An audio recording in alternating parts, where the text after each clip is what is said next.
The Pacific is a graveyard of ambition. For 3 years, its waters have swallowed steel, flesh, and the hubris of empires. But in October of 1944, the ocean is about to shudder under the weight of the greatest assembly of naval power in human history. We look back now and see names on a map: Leyte, Samar, Surigao. But to the men standing on the salt-slicked decks in the autumn of 1944, there is no map. There is only the terrifying vastness of the sea and the certainty that the world is ending. The Americans have returned. General Douglas MacArthur has waded ashore at Leyte, fulfilling a vow made in the bitterness of defeat 3 years prior. But he has not come alone. Behind him stands the United States 3rd and 7th Fleets. It is an armada that defies comprehension.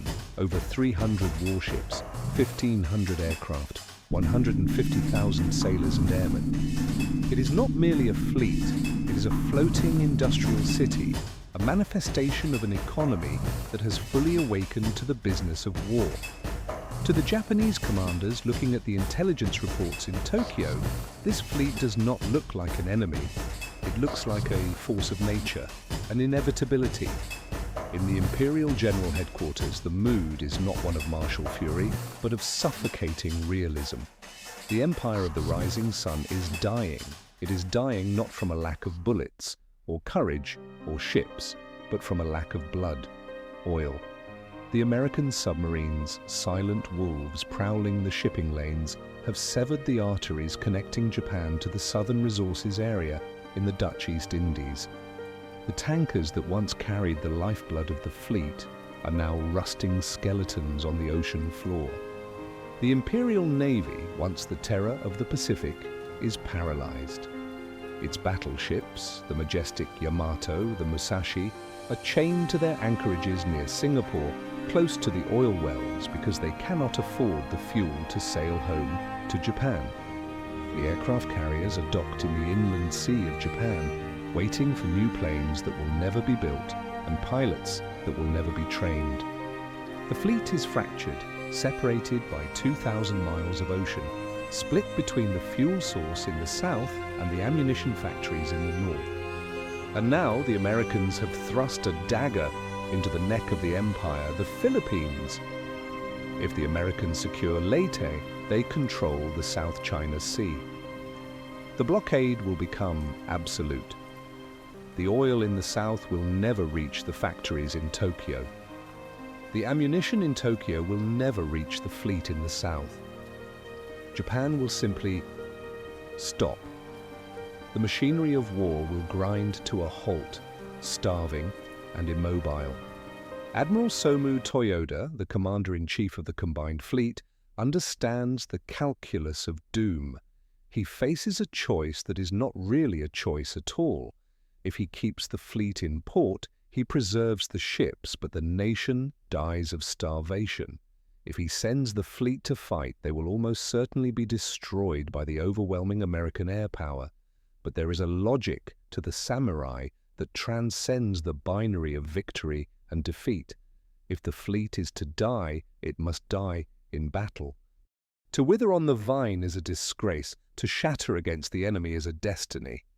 So, the order is given: Sho-Go, Operation Victory. It is a misnomer.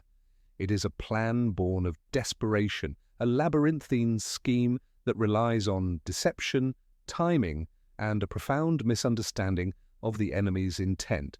It is the most complex naval operation ever conceived, requiring the coordination of 3 separate fleets across thousands of miles of open ocean, under radio silence, with dwindling fuel reserves.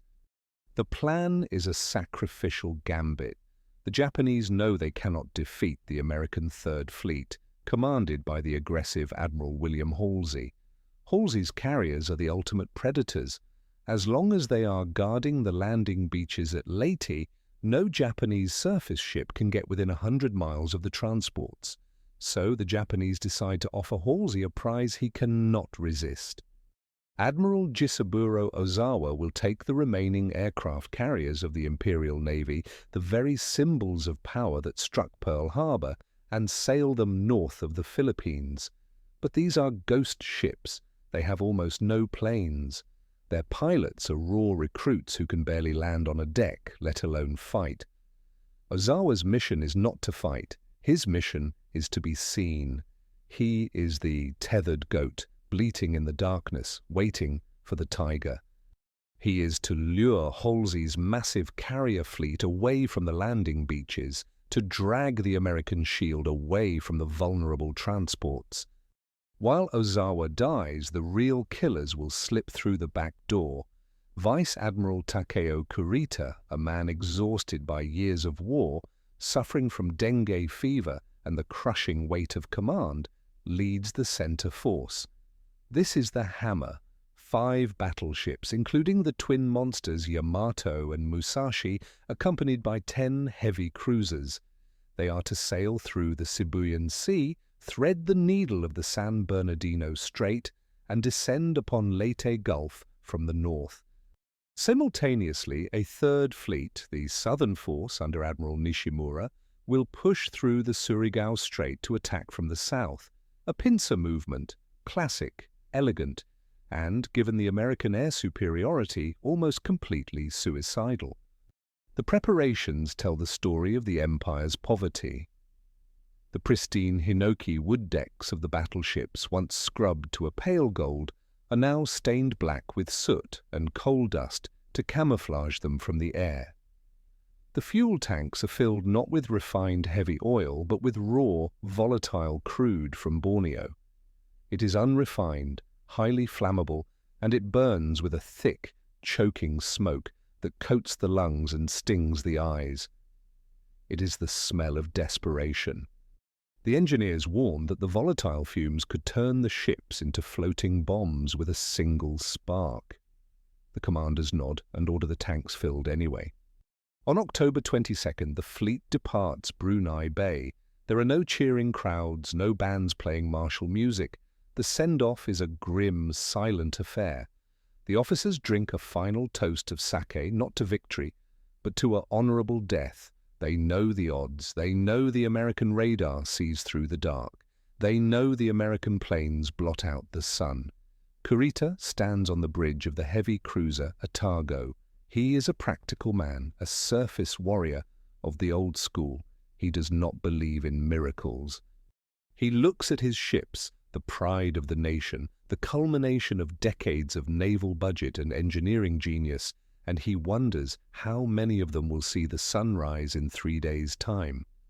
They are sailing into the teeth of the storm. They carry with them the Sho-Go orders, but in the private diaries of the men below decks, the operation has a different name.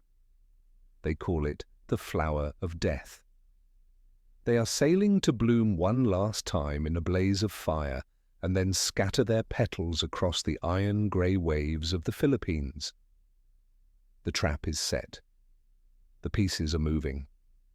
And the largest battle in the history of the world is about to begin with a ripple in the water and the eye of a submarine periscope.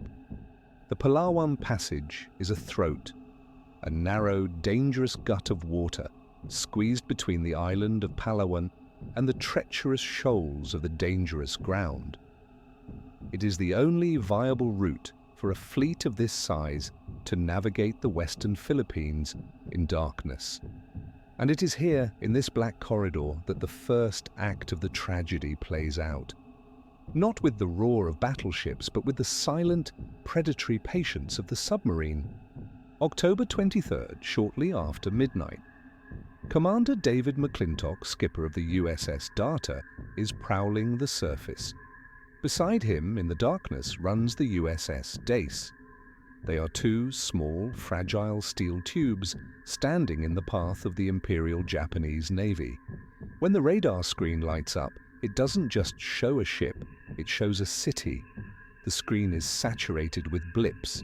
It is Kurita's center force, the Hammer.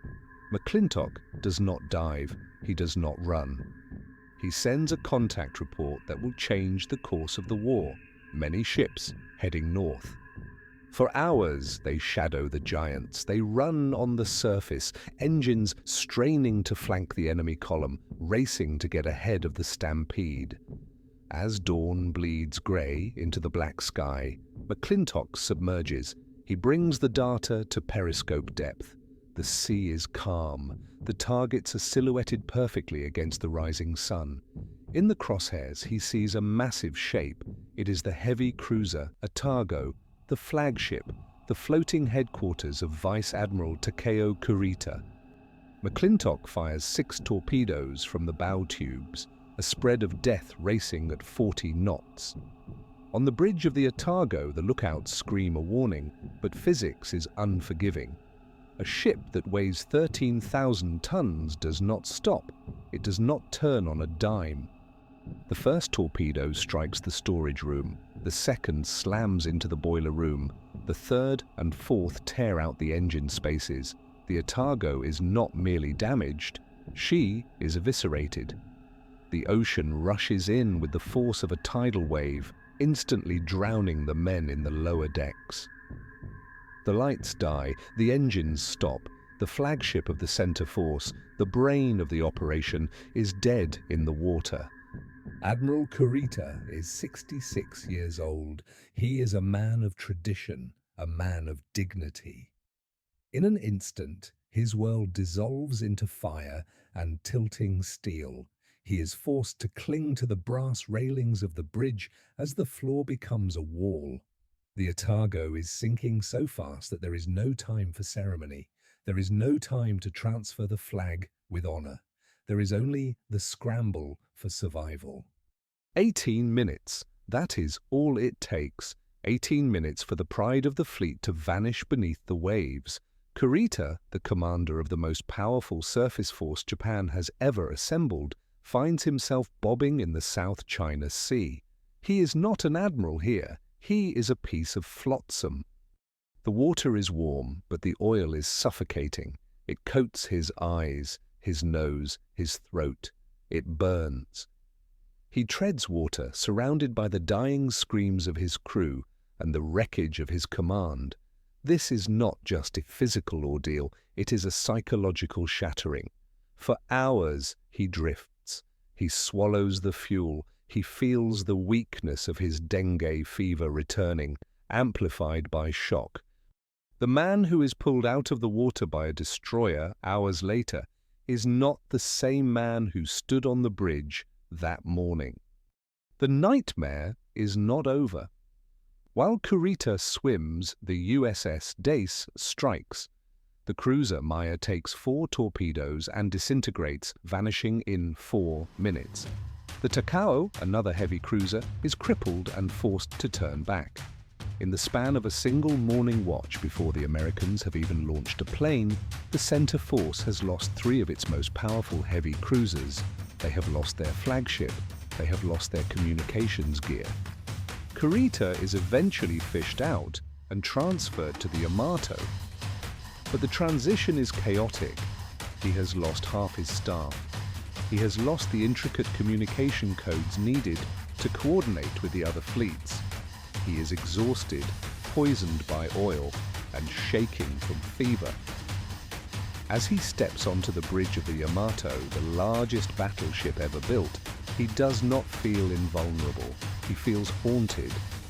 The ambush in the Palawan Passage has planted a seed of doubt in his mind, a paranoia that every patch of water hides a killer, that every shadow is an enemy. The element of surprise is gone. The Americans know they are coming. The Sho-Go plan relied on secrecy, and that secrecy is now drifting debris in the Palawan Passage. Kurita looks ahead at the Sibuyan Sea. The sky is painfully clear. The clouds are sparse. It is perfect flying weather. He knows what comes next. The submarines were just the sentries. Now the sky will fall. October 24. The sun rises over the Sibuyan Sea, illuminating the center force like models on a tabletop. They have no air cover. The Japanese land-based planes that were promised to protect them have been diverted or destroyed. Vice Admiral Kurita looks up from the bridge of the Yamato and sees the sky turn black. It is not a storm. It is the United States Navy. The Americans do not scatter their fire. They hunt with a wolf-pack intelligence. They ignore the destroyers. They ignore the cruisers. Their eyes are fixed on the two behemoths in the center of the formation, the Yamato and her sister, the Musashi. These are the largest battleships ever built by human hands. 73,000 tons of hardened steel, bristles of 18-inch guns that can hurl a car-sized shell 26 miles. They were designed to be invincible. But in the age of the airplane, they are merely the world's largest targets. The pilots single out the Musashi. Perhaps it is her fresh paint, gleaming in the tropical sun. Perhaps it is her position in the formation. Wave after wave of American aircraft descend upon her. It is a bludgeoning, a medieval stoning executed with modern industrial precision. The first torpedo strikes amidships. The ship shudders, a metallic groan that vibrates through the soles of the sailors' boots. Then a bomb slams into the roof of Turret 1. It does not penetrate the massive armor, but the concussion turns men inside the turret into jelly. Rear Admiral Inouye, the captain of the Musashi, orders counter-flooding. To keep the ship level as she takes on water on the starboard side, he must intentionally flood compartments on the port side. It is a grim arithmetic. He is drowning his own ship to keep her guns firing. But the Americans are relentless. They come in 6 distinct waves. There is no respite, no time to breathe, no time to think. The statistics of the assault are numbing. Over the course of 5 hours, the Musashi absorbs punishment that would have vaporized an entire fleet a decade earlier. She takes 17 bomb hits. She takes 19 torpedo hits. 19. Most ships die after 2 or 3. The Musashi absorbs 19 massive warheads, each designed to break a keel. She becomes a sponge for high explosives. Her bow sinks lower, plowing through the sea like a dying whale. Her speed drops to 6 knots. Then she stops. At 7:36 p.m., the inevitable physics of buoyancy finally claim the super-battleship. She rolls over. 30,000 tons of water rush into her superstructure. As she capsizes, the internal machinery tears loose. Massive boilers, turbines, the 18-inch shells in the magazines crashing through the bulkheads with the sound of a collapsing skyscraper. She drags 1,023 men down with her into the abyss. The Musashi, the symbol of imperial invincibility, is gone. Kurita has had enough. He has no air cover. His flagship is gone. His sister ship is gone. He orders the center force to reverse course, to retreat westwards. It is a temporary withdrawal, a moment to lick wounds and wait for the sun to set, to wait for the safety of darkness. But to the American pilots watching from above, it looks like a rout. They radio back to their commander. The enemy is fleeing. The center force is heavily damaged and retreating. And this is the moment where the trap snaps shut. While Kurita is battered in the Sibuyan Sea, American scout planes finally spot the northern force. Admiral Ozawa's decoys. They spot the carriers.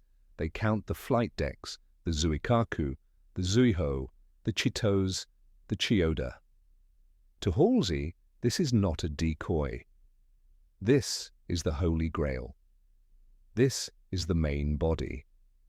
In naval doctrine, the aircraft carrier is the queen of the board. You kill the carriers, you win the war. Halsey is a man of offense. He does not believe in guarding gates. He believes in kicking down doors. He looks at the map. To the west, Kurita's battered battleship force apparently retreating. To the north, the fresh carrier threat. Halsey makes a decision that will be debated in war colleges for the next century. He decides to take everything. he doesn't just send a detachment to deal with Ozawa. He orders the entire Third Fleet, 65 ships, his battleships, his cruisers, and every single one of his fast aircraft carriers to turn north. He leaves nothing behind, not a single destroyer to picket the San Bernardino Strait, not a single scout plane to watch the rear. He assumes Kurita is finished. He assumes his job is to hunt the carriers. He sends a message to his commanders, Central Force heavily damaged, and proceeding north with 3 groups to attack carrier force. In his mind, he is galloping toward glory. In reality, he is falling for the oldest trick in warfare. The San Bernardino Strait is the gateway to the landing beaches at Leyte. For days, the Americans have guarded it with the most powerful fleet on Earth, but now, as midnight approaches, the strait is empty. There are no mines, there are no patrols. The gatekeeper has left his post to chase a shadow in the north. Admiral Kurita, still shaken, still exhausted, receives the miraculous news. The Americans have vanished. The blockade is gone. He orders the center force to come about. The Yamato, the Nagato, the Congo, the Haruna, the surviving giants turn their bows back toward the Philippines. They sail into the San Bernardino Strait under the cover of darkness. They pass the headlands where the American destroyers should be waiting. They see nothing. They hear nothing. They slide through the throat of the strait like ghosts. Kurita cannot believe his luck. He grips the railing, peering into the gloom, expecting the muzzle flash of American battleships at any second. But there is only the moon and the sea. He has pulled it off. He is through the wall. And now, lying just a few hours' sail to the south, sits the terrifyingly vulnerable American landing fleet at Leyte Gulf. Thousands of soft-skinned transports, thousands of lives, protected by nothing but a handful of tin-can destroyers and escort carriers that were never meant to fight a surface war. Halsey is 300 miles away, racing north at 30 knots, chasing empty ships. He has taken the shield with him, the door was left wide open, and the wolf is now inside the house. While Halsey chases ghosts in the north and Kurita creeps through the dark in the center, a third drama unfolds in the south, the Surigao Strait. If the San Bernardino Strait is a door, Surigao is a funnel. It is a narrow, 12-mile-wide neck of water separating Leyte from the island of Mindanao.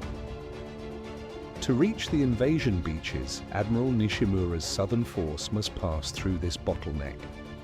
But unlike the empty door in the north, this funnel is plugged. Rear Admiral Jesse Oldendorf is waiting. He has not left his post. He has deployed the 7th Fleet Support Force across the mouth of the strait in a classic battle line, and waiting in that line are 6 battleships: the West Virginia, the Maryland, the Mississippi, the Tennessee, the California, the Pennsylvania. 5 of these 6 ships were sunk or damaged in the mud of Pearl Harbor 3 years ago. They have been raised, repaired, and modernized with the latest radar fire control. They are the ghosts of December 7th, resurrected from the dead, waiting in the dark to exact a terrible, symmetrical vengeance. Admiral Shoji Nishimura knows he is sailing into a trap. He has 2 battleships, the Yamashiro and the Fuso, a heavy cruiser, and 4 destroyers. He is outnumbered 3-1. He has received no air support. He has heard nothing from Kurita. He is the distraction, the sacrificial pawn meant to draw fire while the king moves. He maintains strict radio silence, but the silence screams at him. He orders his ships to form a single column, a spear point aimed at the throat of the strait. He does not slow down, he does not waver. It is the grim determination of a man walking to his own execution. The battle begins not with a roar, but with a swarm. As the Japanese column enters the southern mouth of the strait, American PT boats dart out from the shadows of the shoreline. They are mosquitoes attacking elephants. They launch torpedoes, spin away, and vanish into the squall. They score no hits, but they send the warning up the line. The enemy is here. Nishimura's gunners peer into the blackness, firing star shells that burst overhead, bathing the strait in a sickly, flickering magnesium light. They see nothing but rain and choppy water, but the eyes watching them are not human. Next come the destroyers. The American tin cans execute a textbook ambush. They race down the flanks of the strait, hugging the darkness of the coastline. They do not fire their guns. Gunfire would reveal their position. Instead, they unleash a silent wall of torpedoes, 54 steel sharks racing through the black water at 45 knots. The Japanese radar, crude and ineffective in the interference of the landmass, sees nothing. The Fuso takes the blow. A torpedo slams into her starboard side, likely detonating the magazine for sea turret. The explosion is catastrophic. It breaks the battleship's back. The 29,000-ton vessel is literally blown in half. The two halves, bow and stern, drift apart, burning furiously. They float like two separate pyres drifting down the strait, illuminating the horror for the sailors on the ships behind her. Nishimura, on the Yamashiro, sees his sister, ship gutted. He issues no order to stop. He issues no order to rescue survivors. He radios his remaining ships. We proceed. Oldendorf watches the blips approach. He has achieved the dream of every naval commander since the days of wooden sailing ships. He has crossed the T. His fleet is the horizontal bar of the T. Nishimura is the vertical line sailing into it. This geometry is fatal. It means Oldendorf can bring every single gun of his broadside to bear on the enemy, while Nishimura can only fire his forward guns. It is a firing squad. On the West Virginia, the gunnery officer does not look out the window. He looks at a screen.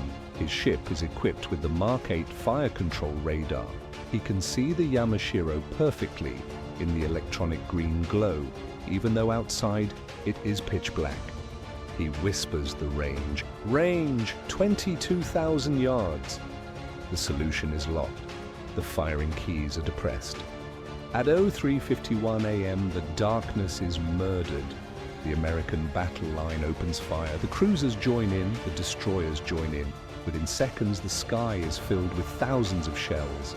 To the observers, it looks like a continuously moving stream of light, a river of red-hot steel, flowing from the American ships to the Japanese column.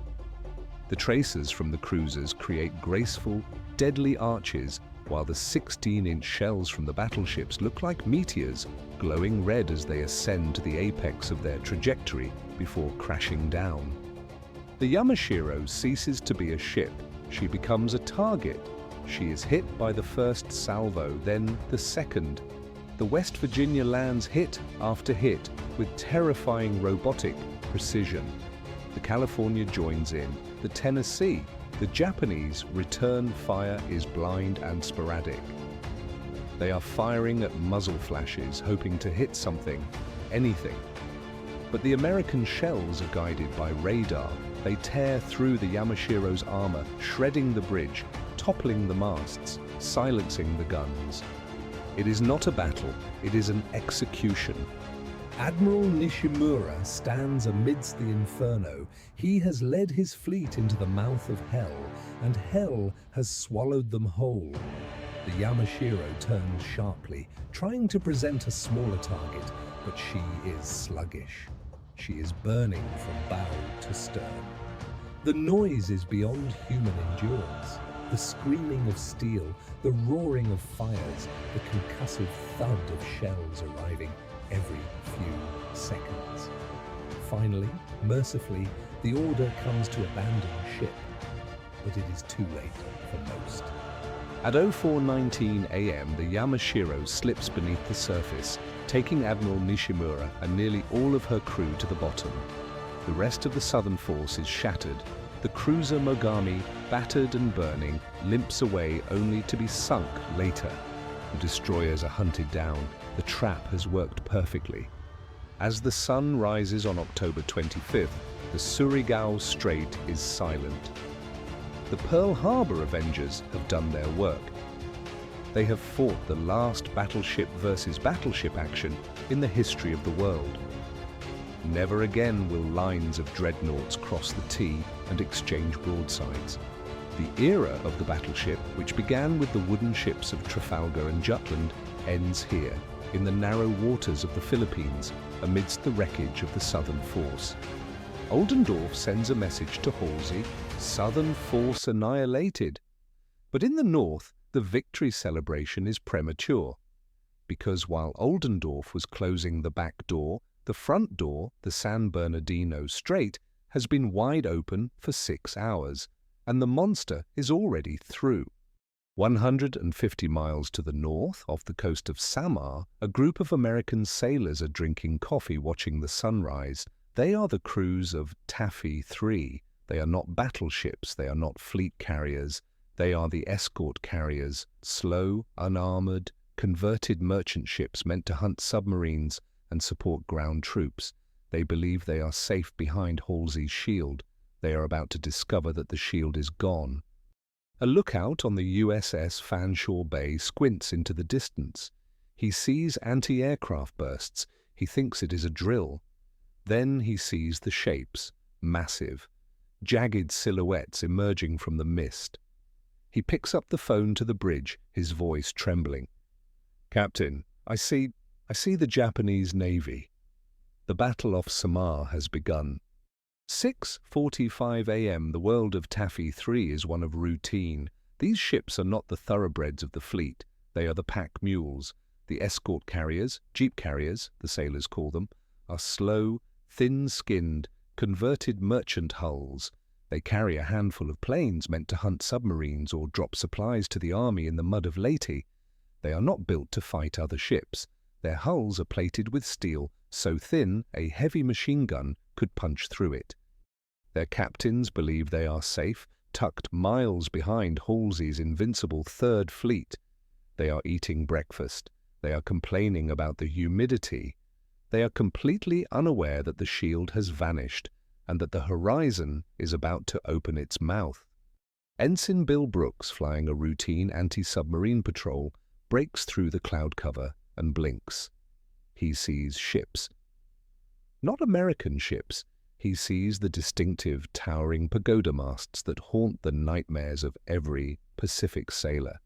He keys his radio, his voice cracking with the absurdity of what he is seeing. "Enemy surface force," he says. "Battleships, heavy cruisers, destroyers, heading 150. On the flagship, Admiral Clifton Sprague shouts at the radio operator, "Check that identification. It might be part of our own fleet." Brooks looks down again. He sees the flag of the rising sun snapping in the wind on the mainmast of the lead ship. "I can see the pagoda masts," he yells back. "I can see the biggest meatball flag on the biggest damn ship I ever saw. It is the Yamato, it is the Nagato, it is the Haruna. The center force has arrived." Admiral Kurita, spotting the American carriers, believes he has found Halsey's main fleet. He orders a general attack. "Cha," he commands, "attack." On the horizon, the sea erupts. But the water rising from the ocean is not white. It is pink, it is yellow, it is purple. The Japanese use dye markers in their shells to identify which ship is firing. To the sailors on the American tin cans, it looks like a psychedelic nightmare. The ocean is blooming with technicolor geysers of death, creeping closer with every salvo. Admiral Sprague is a rational man. He runs the calculus in his head. The Japanese battleships can run at 30 knots. His escort carriers, dragging through the swells, can barely make 17. The range is closing. The Japanese guns can fire 20 miles. His ships can fire barely 10. There is no escape. Physics dictates that within the next 45 minutes, every ship in his command will be sunk and every man will be dead. He makes the only decision available to a man already in the grave. He orders the carriers to turn east into the rain squall to launch their planes. And then he orders the destroyers, the screen, to make smoke, to hide the retreat. But on the destroyer USS Johnston, Commander Ernest Evans does not wait for orders. Evans is a brawler. At his commissioning ceremony, he told his crew, "This is going to be a fighting ship. I intend to go in harm's way, and anyone who doesn't want to go along had better get off right now." No one got off. Now, seeing the Japanese fleet, Evans knows that making smoke is not enough. Smoke hides the sheep, but it does not stop the wolves. Someone has to slow them down. Someone has to die to buy time. Evans snaps an order that defies all logic of survival. "Left full rudder, all engines ahead, flank." The Johnston heels over, carving a white scar in the ocean, and charges straight at the line of heavy cruisers. It is David charging Goliath, but David has no sling, only a handful of pebbles. The Johnston is 2,100 tons. The heavy cruiser Kumano, leading the Japanese line, is 13,000 tons. Behind her is the Yamato, 70,000 tons. Evans is charging into a wall of steel. The Japanese are baffled. They expect the Americans to run. Instead, they see this lone, psychotic terrier rushing into the teeth of their formation. The Japanese cruisers open fire. The water around the Johnston boils. Geysers of purple and yellow dye erupt on all sides, drenching the bridge. Evans stands outside, calm, smoking a cigar. He orders the helmsman to chase the salvos. When a shell lands, he steers the ship toward the splash, betting that the Japanese gunners will correct their aim and not hit the same spot twice. It is a dance of death played out at 30 knots. The Johnston closes to within 10 miles, then 6 miles. Her 5-inch guns, designed to shoot down planes, are pecking away at the armor of the heavy cruisers. It is like throwing eggs at a tank, but they are hitting. They smash the superstructure of the Kumano. They light fires, and still Evans closes the distance. He needs to get within 10,000 yards, not for his guns, but for his torpedoes. He has 10 torpedoes. It is his only real weapon. At 8,000 yards inside the killing zone, Evans gives the word. "Fire torpedoes!" The fish splash into the water, 10 distinct splashes. The Johnston immediately turns hard over, retreating into her own smokescreen.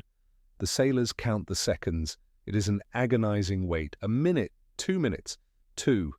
Impact. The flagship of the Japanese cruiser division, the Kumano, is struck. The warhead blows the bow of the ship clean off. The cruiser shudders and stops dead in the water. The Suzuya, coming up behind her, is forced to turn away to avoid a collision. In one stroke, Evans has taken 2 heavy cruisers out of the fight. On the bridge of the Johnston, the crew cheers. They have drawn blood. But the universe demands a price for such audacity. As the Johnston emerges from the smoke, she runs straight into the sights of the battleship Kongo. 3 14-inch shells, each weighing as much as a motorcycle, slam into the destroyer. They don't just hit. They wreck. One shell penetrates the engine room, cutting the Johnston's speed in half. Another strikes the bridge. The bridge is demolished, the radar is gone, the fire control is gone. Commander Evans pulls himself up from the deck. His left hand is a ruin, fingers severed, blood streaming down his khaki uniform. His shoes have been blown off, but he does not look at his wounds. He looks at the rudder indicator. The steering engine is dead, the ship is crippled, she is limping in circles. Most men would strike the colors. Most men would abandon ship. Ernest Evans walks to the fantail. He finds the emergency steering station, a manual wheel exposed to the elements directly over the rudder. He stands there in the pouring rain, shouting orders down the hatch to the men manually cranking the rudder. He is steering the ship by voice and sheer will. He looks back at the Japanese fleet. They are closing in for the kill. But Evans is not alone. Behind him, the captains of the other destroyers, the Hull, the Heermann, have watched the Johnstons charge. They have seen the impossible, and it has ignited something primal in them. They do not wait for the Admiral's order. They turn their ships. The little wolves form up. Even the Samuel B. Roberts, a tiny destroyer escort that is slower than the carriers it protects, joins the line. "Little fellows," the captain of the Roberts tells his crew, "we're going in for a torpedo run." It is a moment that defies military history. 3 destroyers and a destroyer escort, unarmored and outgunned, launch a coordinated assault against 4 battleships and 8 cruisers. They weave through the shell splashes, laying smoke, firing their pop guns, acting with such ferocity that the Japanese commanders are seized with doubt. Admiral Kurita, looking through his binoculars on the Yamato, is confused. He sees the aggression, he sees the torpedoes. He thinks, these cannot be destroyers. They fight too hard, they must be cruisers. The little wolves spread their torpedoes in a wide fan, and for a moment the giant flinches. The Yamato, the greatest battleship on Earth, is forced to turn its stern to the battle to outrun the American torpedoes.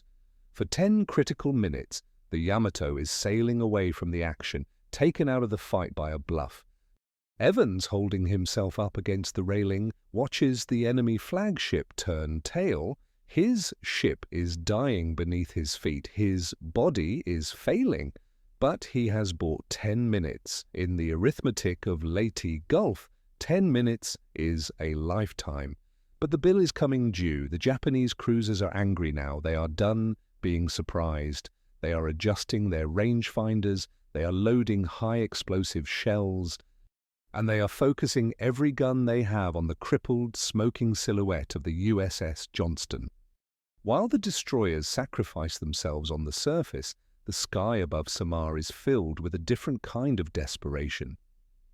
The aircraft of Taffy 3 are airborne, but they are not carrying the heavy armor-piercing bombs needed to sink battleships. They were armed for submarine patrol. They carry depth charges. They carry small general-purpose bombs. Some carry nothing at all. They have launched in such a panic that many of the Avengers have empty bays, but they fly anyway. It is a bluff on a majestic scale. The pilots know they cannot sink these ships with machine guns, but they also know that a Japanese gunner looking up at an American plane diving at 300 knots does not know the bomb bay is empty. He flinches. He abandons his aim. The American pilots make dry runs. They dive into the teeth of the anti-aircraft fire, pull out at the last second, loop around, and do it again.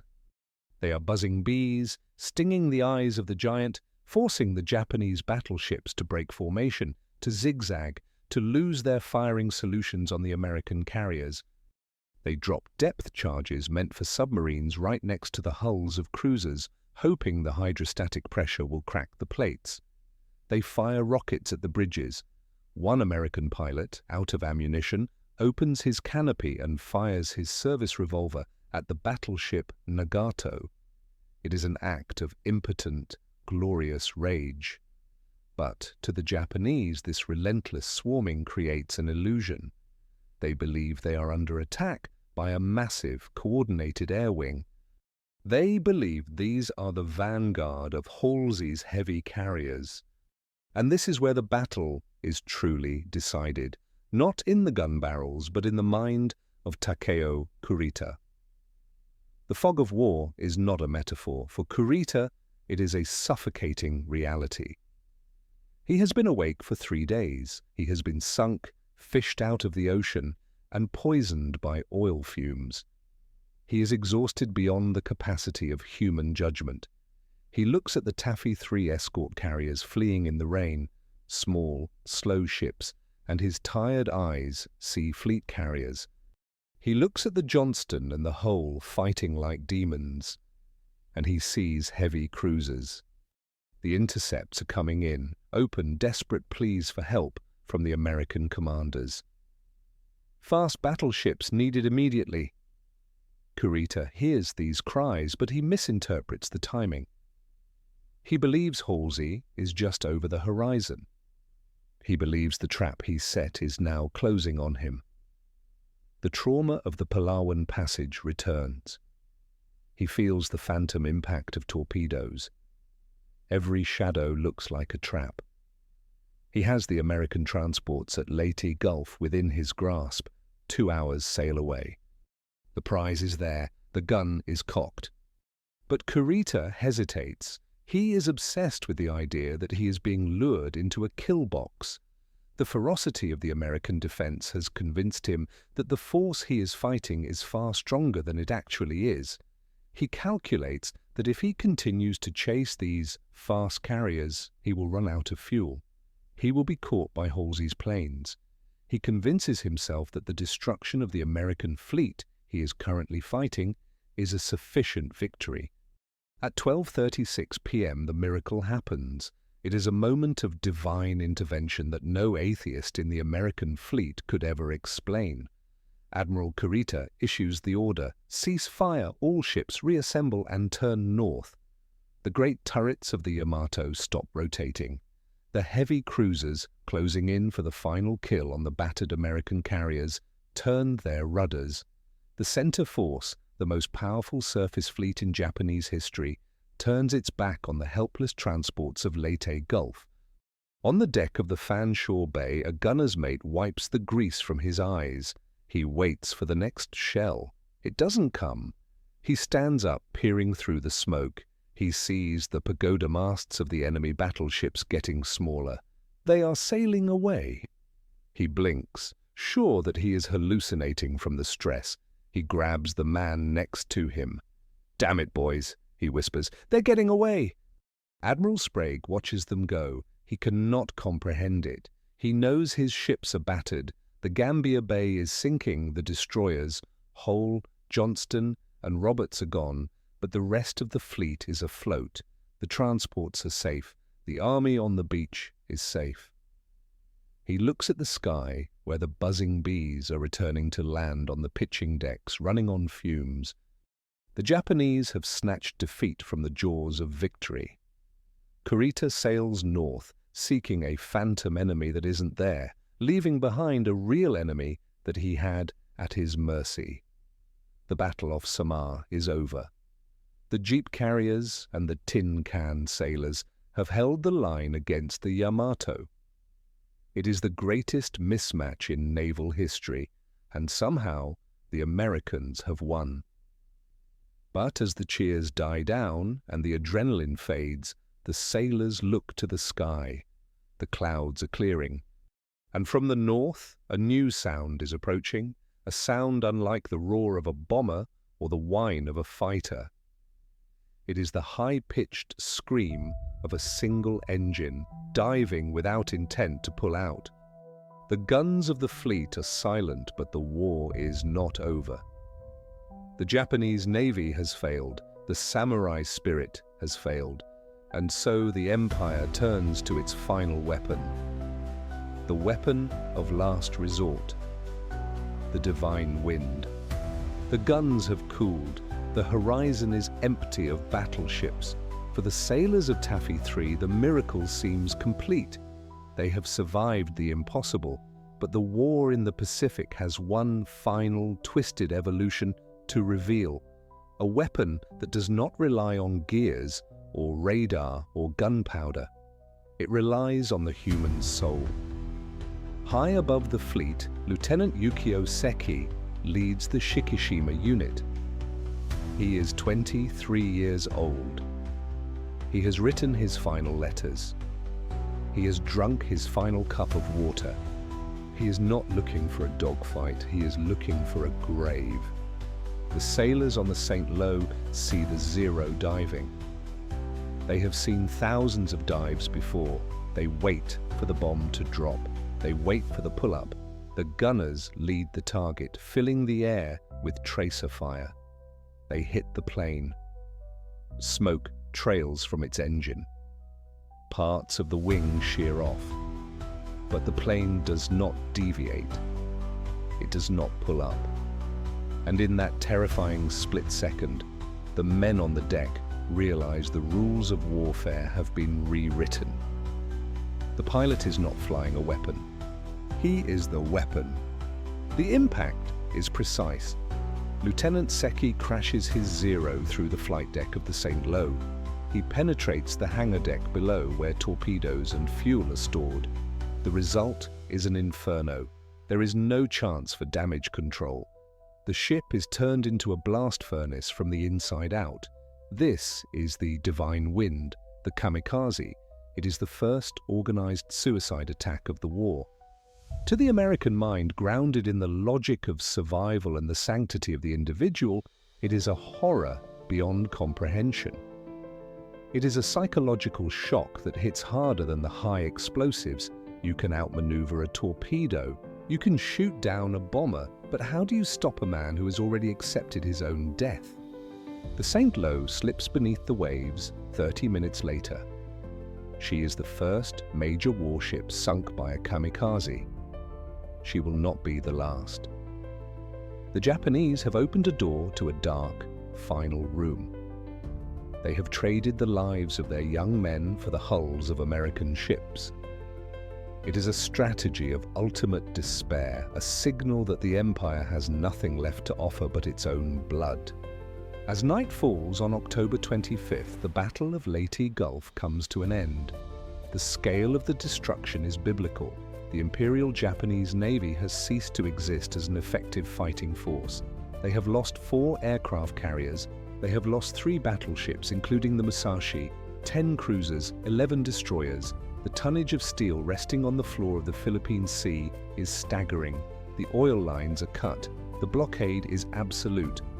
Japan is now a fortress under siege, waiting for the inevitable end.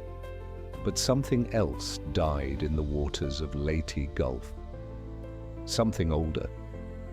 The era of the battleship is over. For 400 years, naval power was defined by the ship of the line, the floating fortress with the biggest guns. Nations bankrupted themselves to build them. They were the symbols of national virility. But at Leyte, the greatest battleships ever built, the Yamato and the Musashi, were rendered impotent.